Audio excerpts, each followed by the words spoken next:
The silent arrival.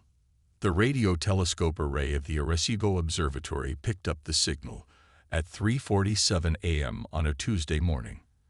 Dr. Sarah Chen was halfway through her third cup of coffee when the monitoring systems began displaying patterns that made her forget all about her exhaustion. The sequences were too perfect, too mathematically precise to be natural phenomena. After 40 years of searching the cosmos for signs of intelligent life, humanity had finally received an answer. Within hours, observatories around the world confirmed the signal's extraterrestrial origin. The transmission came from a region of space approximately 12 light-years from Earth, but what puzzled scientists was the signal's quantum entanglement properties. It suggested technology far beyond human understanding, capable of instantaneous communication across vast distances. The United Nations Emergency Assembly convened within 24 hours. Representatives from every nation gathered as Dr. Marcus Webb, director of the International Space Communication Initiative, presented his findings. The alien signal contained complex mathematical equations, star charts, and what appeared to be a countdown timer. They had exactly 90 Earth days before something significant would occur. President Maria Santos of the Global Defense Council stood before the assembly. "Ladies and gentlemen, we face a moment that will define our species. These beings, whoever they are, possess technology that dwarfs our own. But humanity has never backed down from a challenge. We must prepare for all possibilities." In underground facilities across the globe, scientists worked around the clock to decipher the alien message. Dr. Elena Vasquez, a quantum physicist from Mexico City, made the breakthrough. The aliens had sent instructions for building a communication device based on quantum principles humanity had only theorized about. More intriguingly, the message contained what seemed to be warnings about other civilizations in the galaxy. The aliens identified themselves as the Thrakari Empire, an ancient civilization that had watched Earth's development for centuries. Their message was both fascinating and terrifying. They claimed to be protectors of younger species, but their protection came with strict conditions. Earth would need to prove its worth or face integration into their empire as a subordinate species. General David Kim of the United Earth Defense Force reviewed the tactical assessments. The Thrakari possessed faster-than-light travel, energy weapons beyond human comprehension, and shield technology that could deflect nuclear weapons. In any conventional conflict, humanity would be overwhelmed within hours. But humans had something the Thrakari hadn't counted on: unpredictability. While the aliens' message spoke of order, hierarchy, and logical progression, human history was filled with chaos, creativity, and leaps of innovation born from desperation. Dr. Vasquez noticed something odd in the quantum equations the Thrakari had shared. There were gaps, blind spots that suggested limitations in their thinking. The global scientific community worked together as never before. Chinese AI specialists collaborated with American quantum physicists. Russian engineers shared designs with Indian mathematicians. The threat of extinction had united humanity in ways decades of diplomacy had failed to achieve. As the countdown continued, strange objects began appearing in Earth's orbit. Thrakari observation probes, each the size of a city bus, materialized without warning.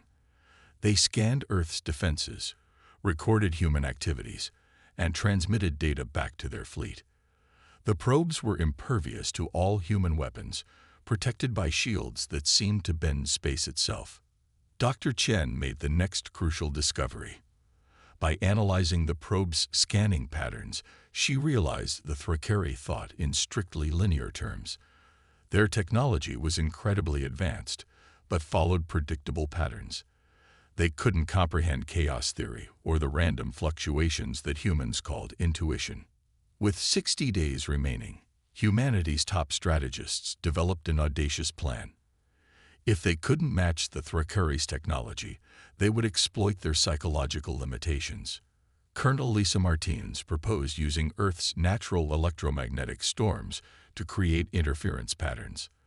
The Thrakari's orderly minds might struggle to process truly random phenomena. The first test came when a solar flare struck Earth's magnetosphere. The Thrakeri probes momentarily lost stability, their perfect formations disrupted by the chaotic magnetic fields. It was a small victory, but it proved the aliens weren't invincible. Teams of programmers began developing algorithms based on human creativity and emotional responses, things that seemed to confuse Thrakeri sensors. Musicians composed symphonies with deliberately discordant notes. Dr. Vasquez's team made the most significant breakthrough. They discovered that Thrakeri quantum technology relied on crystalline structures that resonated at specific frequencies. By introducing harmonics based on human brainwave patterns during emotional states, they could disrupt these crystals. Human consciousness itself became a weapon. With 30 days left, the first Thrakeri ship appeared at the edge of the solar system. It was massive, a crystalline structure the size of Manhattan, pulsing with energy patterns that hurt to look at directly. The ship sent a message. Earth humans, prepare for evaluation. Your species' fate will be determined by your response to our tests. But humanity had been preparing. Hidden in bunkers and secret facilities, humans had built devices that projected concentrated human thought patterns.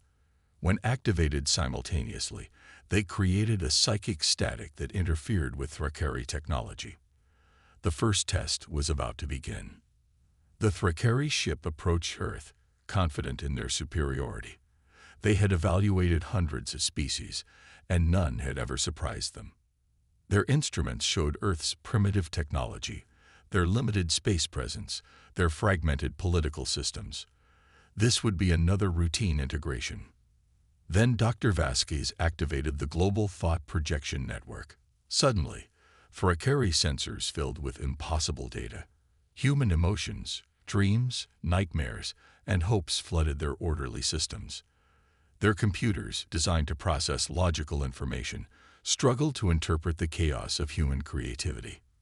The Thrakeri commander sent an urgent message. What is this interference? Our systems cannot process these patterns. For the first time in their recorded history, the Thrakeri encountered something truly unpredictable. Human thought itself had become Earth's shield. As the countdown reached its final week, more Thrakeri ships appeared. But something had changed. Their movements were less certain, their formations less perfect. The chaos of human consciousness had introduced doubt into their ordered minds. The evaluation was not proceeding as they had planned. The hidden flaw. The Thrakeri fleet now consisted of 12 massive ships arranged in a perfect dodecahedron formation around Earth. Each vessel pulsed with pale blue energy, their crystalline hulls reflecting sunlight in patterns that seemed to follow mathematical equations. Commander Zextheta stood on the bridge of the flagship, his elongated cranium tilted in what humans would recognize as confusion.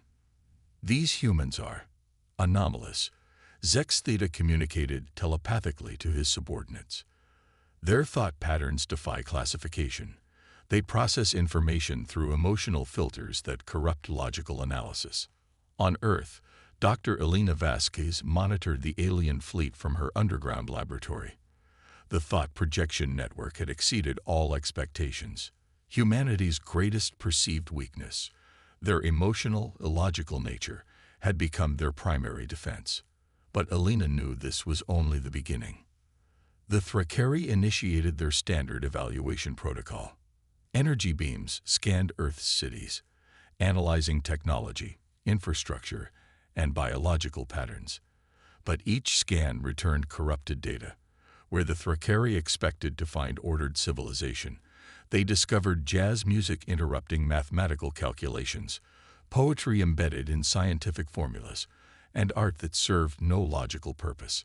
General Kim coordinated the global response from the United Earth Command Center. Phase 2 begins now, he announced. Across the planet, humanity's newly created chaos generators powered up.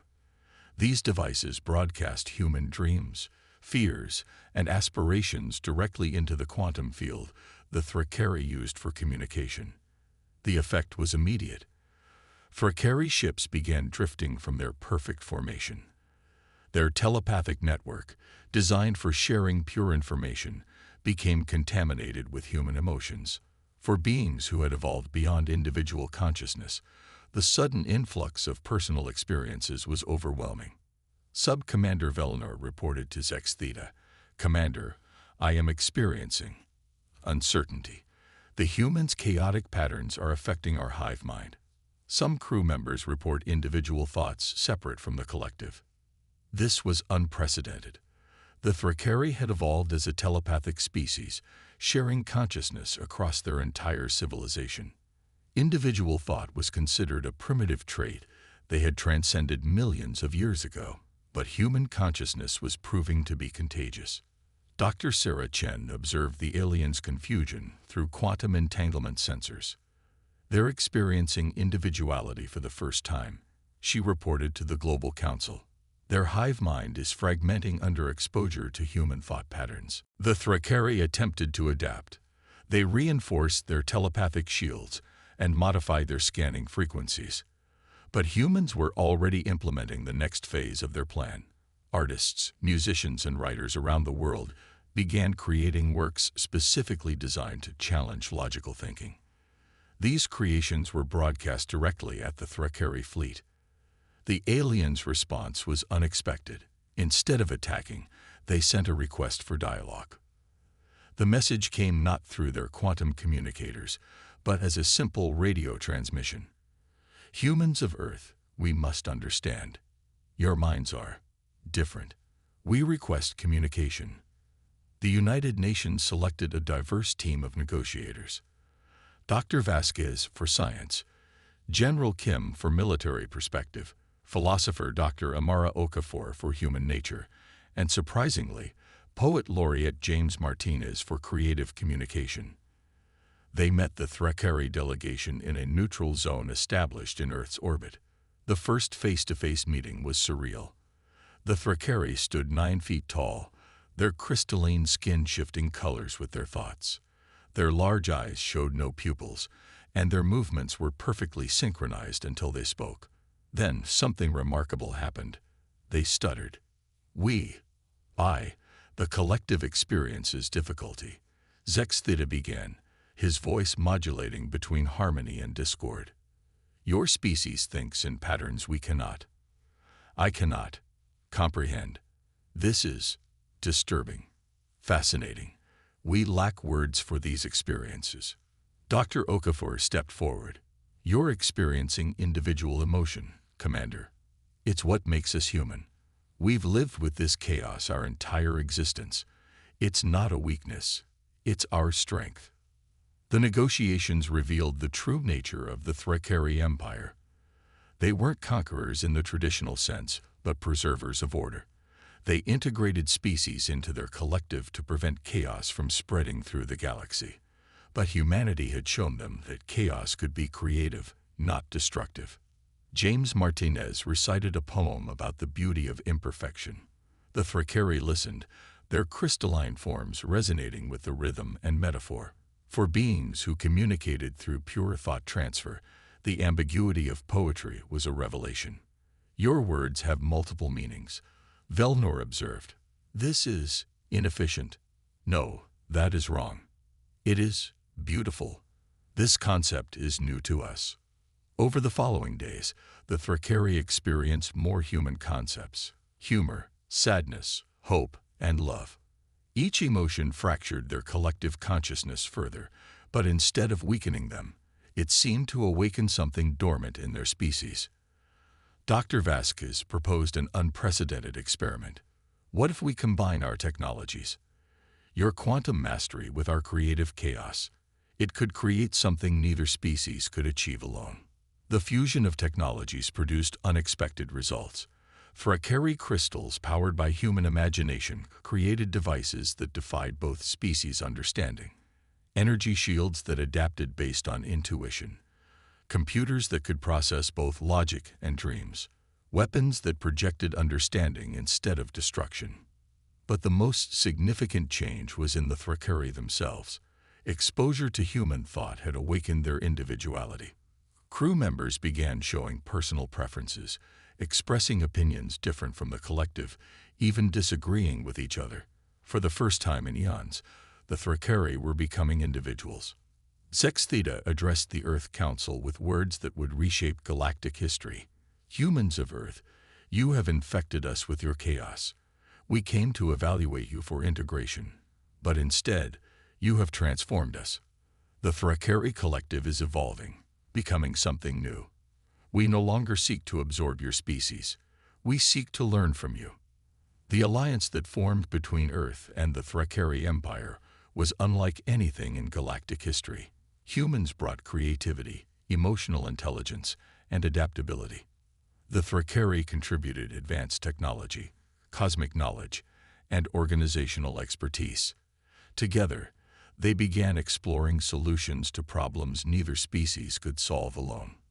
The Thrakeri helped humanity establish colonies across the solar system, their technology making Mars terraforming possible within years instead of centuries. In return, humans introduced the Thrakeri to art galleries, concert halls, and poetry readings across their empire.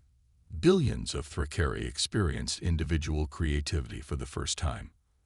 Other species in the galaxy watched in amazement as the ordered Thrakeri Empire transformed into something unprecedented, a civilization that balanced logic with emotion, collective wisdom with individual expression. The integration they had forced on others for millennia gave way to voluntary cooperation and cultural exchange. Earth became a center of learning for the galaxy. Species came to study the human paradox, how beings so chaotic could create such beautiful order, how individuals so different could unite when threatened. The Thrakeri established permanent embassies on Earth, their crystalline spires now common sights in major cities. Dr. Vasquez and Sex Theta collaborated on quantum consciousness research, discovering that human creativity could enhance Thrakeri technology in ways pure logic never could. Their inventions revolutionized space travel, communication, and even artistic expression across the galaxy. The greatest irony was that the Thrakeri had been right about one thing. Humanity was too important to remain isolated, but not because humans needed protection or control.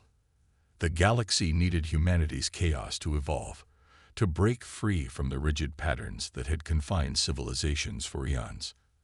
As Earth's first ambassador to the Galactic Council, Dr. Okafor addressed thousands of alien species. We offer not our technology or resources, but our perspective. We bring you the gift of uncertainty, the power of emotion, and the strength found in diversity. We are humanity, and we're here to help the galaxy become more human. The Thrakeri commander who had once come to judge Earth now stood beside her, his crystalline form shimmering with what could only be described as pride. The humans found our weakness, Sex Theta announced to the assembly. They showed us we were incomplete. In trying to evaluate them, they evaluated us and found us lacking. We are grateful. The transformation spread throughout the galaxy. Species that had lived in rigid hierarchies for millennia began experimenting with democracy. Hive minds started valuing individual contributions. Logic-based civilizations discovered the power of intuition.